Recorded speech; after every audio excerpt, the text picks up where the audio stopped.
Morning. Good morning, Richard. Na bibia boko de. Nyanko bado bibia kama pa na onzo e. Oh nyame adom bibia fa. Minim say na oh you part of the organizers no. And Jumadi no me describing it say na awesome. Yeah man. Na kama pa. Na Jumadi no efe pa. Mama Asante Fest no. Aya kono keke. Is a ofa to krum baby obi e kan wasem Asante Regional Minister Yera Doctor Oba ye Asante First or the start ye Jumedi no ayefe papa no bia enso e kan wasem ti no mama baso mama baso my na said you also ujina so kwa de boy abaso no eno kra won kan wasem boxing na no na de ayi no match na exactly and then also the chance here now why ala pass no I assist. Unim the only say, me na me a technical advisor. Okay. Enti me na me head coach. You spend so many years at the recruitment. So many years. Enti ala motor say. Agozi. Price nobody yo. I'm telling you. Now unim you told 2 players from one club. Club ne did in Shira FM. Okay. Fifi man friend ne best mark Osimhen Payala. I say adwuma no yayala na eni na. But say Fifi she go. Pass on the 2 man. Fifi go no she na very important because near that form. Yeni kuma odi for the chance ya no moto atena. Itina ho be hia se ye betika because one tika won't be winning match no. Yeah. And a Fifi bobo no to atena. Monfa go into Facebook. So Fifi akwese go. Wa be journey in Facebook. Your first level start game ni. Goalkeeper fantastic. Mahuka player ha. Se Franco na captain. Ayala champion midfielder. Slide the rumor man. The rumor man. And the Kems Jinamu. The Lali Atiaze, fantastic MC, Fifi Manfred, and Tony Montana of Kesben FM. Charlie, near team na no shit. In the end, yes, almost 4-1. Na anapaya simple. Me baba da me place ning na ase. Almost shemani munyam. Because technical director and technical advisor, you want to know. So, unse can be. Where do I do? You lusu ya. Football say so form. Exactly. Fanabachi mo lusu match mo you na jaguni chem. Today be coach is technical advisor. Drama assistant now. Sir. And drama assistant now. Drama assistant. Yetimite Kanaza ya kwa trophy no. Asama Ayala good morning. Good morning. Asama Zando kan. Emube 20% nye no kure. Emube 20. First one dey. Onye technical advisor. Okay. Ye team na ye de bobo no one play role back kura o. Onim kwan kwa fa so kura ba park ne so. E honi die. Oni ni nyadwe. We through park no so embusa Zando. Minim se mo ka organizers no ho. Ba wo say media ni. Enti position ho ne ye be bobo. So masa me organization. Enti we organizer. Now we to 2 years we make sure say bibi enti kwan ye fast so ye raise a team. Boy kwan ye fast bobo no Zando onka. Onim se me head coach ni Kasayo. Who's a technical advisor no. Oh actually. Exactly. We coach ni this also. In fact coach ni kra no e bi kwa munum bi kwa me na ma coach ni start mo. What has here? First level no kra. Ono kra nyam right. What we are can go say born na boy unimu. Overreach never brought to Jay. Oh yeah. It was a very good yes. The event was so nice. And yendi kaina omo bae ebe tajumedi na chi no. The spectators were wonderful. I didn't expect enkofo beba hosa, but enkofo bae na kontifo no so di jama 24/7. And see, the spectacle was created. Na Dr. Mwakohine, Regional Minister of Honorable Sports and Recreation Minister Kofi Adams Efin Crime Baye, the son of the President Sharaf Mahama Munina, pay for Bebre, Kotoko coach, Coach Paspa Ogum, Onuankasa Mubaho. Oh, it was very colorful. NSC director. And yes, there were a lot of people there. Now, the first game between Namoro and Benabno and Mamuso and a great day.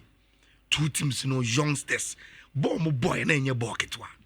Now, drew yes. Kuma wood for come area kakra. So, no, sir, actor young fellas and Michael Afrani. Yeah, yeah. On an ayom cat. Na unse on that day na kwaku menu be ni estate bia no e wo boase. Enti kuma wood for ni nyina akogo.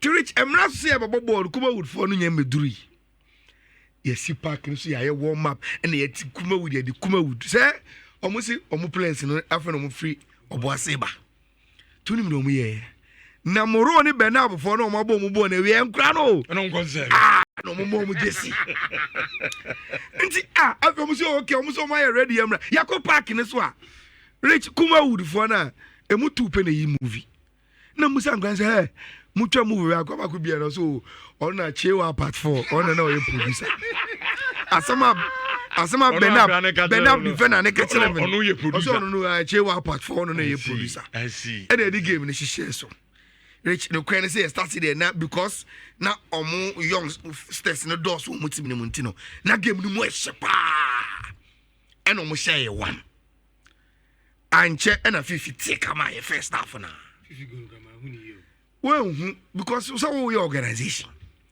rich 50 bo 7 and I'm about 10 okay now the pass in the shape one matter ni William me jibon na near the kaya ba kumionu bi amfa 50 anti bi amfinish but when them can say 50 the way we see rock ni mu no kobi sa enti susu e ma wo ho de na man pinpoint pass me di bonu wura mu man acute angle power na pa tapping na Debbie angle no very tight akwana close first wow e ho na 50 the ball share I see and you take till half time 1-1 in the second half kuma would phone in anim papa kuma say gunshot money ye mo at 39-40 mo after mo do mo eno mu yi benab ni na mo ro for the few ti be jump back yourself say kai ya wie o you go after mo kuma would phone angasa ba rich and yes so no say Kevin Opuni of Angel FM Baba squad deportivo do nimbobo Tony Montana of Kesben Krobia of Kumasi FM Onusu nimbo ne bo Kepler Mo or therefore of Ash FM Sly Rumor Man proper player Sef Ankonaru Mefoda gidi as say nimfe ne ko nimti ahode ne nhye de ne wonti yes ye some few changes be in the second half Rich and afi team ne peke ti me kai ye start second half na me pass bo be matoni ono no so ball through pass ma Opuni ene show mu 2-1 na enkofo ka pass na be de ma fifi ma ne share no but me gidi say assist ni nyina no the FA de me de ma atoni share no okay yes and that was the best me some na me ball me say who say no this pass me break you omunti no 4-1 and ye show omunti ya gi a medal and ya gi a trophy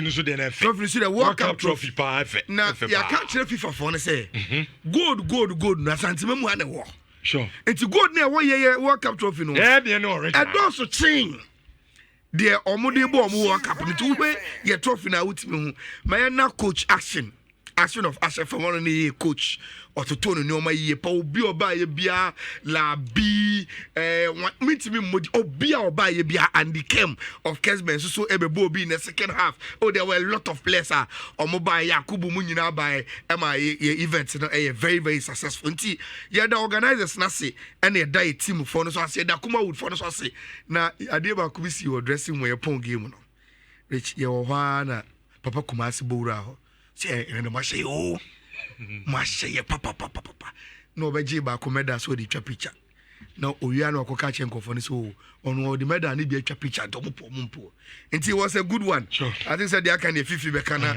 but the analysis no as also the disappointment they say wo ama fatulo ama and they know near to kwan okra no mfa no na and they na no mfa no nti mesremo glory na ya kan nyina no Richardo ne fatulo omunim Gabi krade wensi okra okay nti omuhunim na ye nam kwan so ekwaje meda beti se de la so e ka chokubi du play flo me jeja e dia na wo ye ya kwakoji de la so but it was a very high of course that time we are yes and o ka kire akwa na odi machi ni say hey kowachi me jeja high na o ka cha akwa say onko de chi but it was a very nice event okay ma dear so ma trophy no at the amai kobi Good morning. Oh, good morning. Now to say, Yeah, correct. I should go to the Nanya bar. Senka, oh, ahoya. Said, Oh, by unyaka to my Jimmy Dino. Oh, yeah, he shine from. Edibe na je. Sinya. Obi aje board on me ba. Me banya me. Yeah, baby, no ebe. Yeah, but whatever me meduma. Obi aje board. Me meduma. Yeah, na de go ni ehu bi. Time oh hu ye. Go ni ehu. Yes, na de board me. Yes, na de board me. Yes, boy. Let me say team is a team who say. Ujiju. On them air bag no. Now, who bag no ni go for the jina park so. Who bag go for the jina park so. Kofi, me air bag ni sem tuti wi anyo size ni bi o. What disappointing? Me. What disappointing? Kofi say me jibo a, anyo size ni bi o. What disappointing? Say dey. Cause born pa na she odi she video me na me call me na me chiro. E na here. Correct. Correct dey. Obi ama pinpoint pa akobobo ya to uzu dey. Nicolas Jackson unim Nicolas Jackson pinpoint pass ye ya man wa ba ta kire. My Holland. Dey bia o ka Holland me ba me nkasai.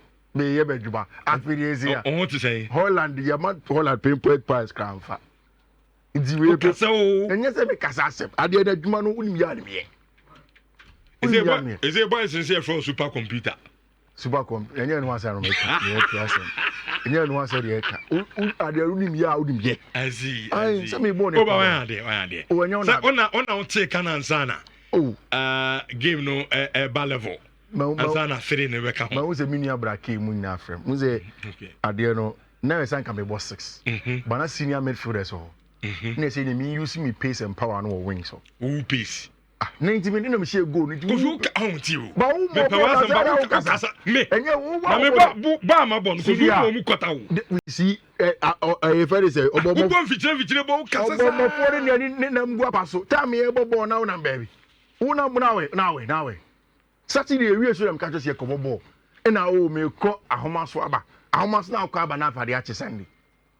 Onya de. Ko ye busuane. Ogo abusuane ma nko na we busuane di ni abusuane bi. Na wo papa be. Oh, you see, unti I was say as abo born for. We are born for. Na meba. Me ma jimi butu ba ju butu. O si na onya de. Ni akujina pa ni abo am obi asese. Yes, selection na onya gbejiri ba mi mo bi.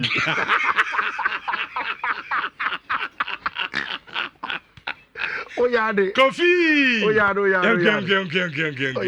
Di right come on. Na come on party. Yeah, the we be ask you be oti be by be was a very good exercise. It's not